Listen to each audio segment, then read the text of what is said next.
సంధ్య theatre ఘటనలో మృతి చెందిన రేవతి కుటుంబానికి 25 లక్షల సాయం అంటూ అల్లు అర్జున్ వీడియో విడుదల. హైదరాబాద్ లోని ఆర్టీసీ క్రాస్ రోడ్ సంధ్య థియేటర్ ఘటనపై సినీ నటుడు అల్లు అర్జున్ స్పందించారు. ఈ ఘటనలో మృతి చెందిన రేవతి కుటుంబానికి 25 లక్షలు ఇవ్వనున్నట్టు ప్రకటించారు. పుష్ప 2 ప్రీమియర్ షో సందర్భంగా మహిళ మృతి ఆయనను షాక్ కి గురిచేసిందని అన్నారు. ఈ విషాద ఘటన హృదయ విదారకమైనదని అన్నారు. తొక్కిసలాటలో మృతి చెందిన రేవతి కుటుంబానికి ప్రగాఢ సానుభూతి తెలిపారు. ఈ మేరకు అల్లు అర్జున్ ఓ వీడియోని విడుదల చేశారు. మొన్న తాము సంధ్య థియేటర్ వద్ద పుష్ప 2 ప్రీమియర్ షోకి వెళ్లినప్పుడు అక్కడ అనుకోకుండా మహిళ మృతి చెందినట్టు వారికి తర్వాత తెలిసిందన్నారు.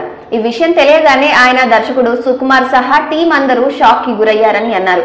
గత 20 ఏళ్లుగా ఆయన దాదాపు అన్ని సినిమాలకు మెయిన్ థియేటర్ కు వెళ్లి చూడడం ఆనవాయితీ అని, ఇప్పుడు ఇలా జరగడం వారిని తీవ్ర నిరాశకు గురి చేసిందని అన్నారు. ఇది చాలా బాధాకరమైన అంశం అని అన్నారు. ఇది మాటల్లో చెప్పలేనిదని అన్నారు.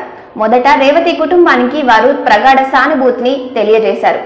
ఎంత మాట్లాడినా వారికి ఏం చేసినా జరిగిన నష్టం పూడ్చలేనిదని అన్నారు. కానీ ఆయన శక్తి మేరకు వారి కుటుంబానికి అండగా ఉంటారని తెలిపారు. తర్వాతగా రేవతి కుటుంబానికి 25 లక్షలు ఇస్తున్నట్టుగా తెలిపారు. నేను మీకున్నాను, నన్ను నమ్మండి అని చెప్పడానికి ఈ డబ్బుని ఇస్తున్నామని అన్నారు. రేవతి పిల్లలకు ఏం సాయం కావాలన్నా చేసేందుకు సిద్ధమని అన్నారు. ఈ ఘటనలో గాయపడిన రేవతి కుటుంబ సభ్యుల ఆసుపత్రి ఖర్చులు కూడా భరిస్తామని తెలిపారు. ఇది ఆ కుటుంబానికి చాలా క్లిష్ట సమయమని, వారికి ఏ అవసరం కావాలన్నా వారు ఉంటామని అన్నారు. అందరికీ ఒక విజ్ఞప్తి చేశారు. సినిమా తీసేది ఫ్యామిలీతో థియేటర్కి వెళ్లి సినిమా చూసి ఆనందించాలని మాత్రమే అని, ఇలాంటి దురదృష్టకర సంఘటనలు జరిగితే వారి ఎనర్జీ కూడా డౌన్ అవుతుందని, కాబట్టి అందరూ కూడా థియేటర్కి వెళ్ళినప్పుడు జాగ్రత్తగా ఉండాలని సూచించారు. సినిమాను చూసి సంతోషంగా ఇంటికి వెళ్లాలని ఆకాంక్షించారు.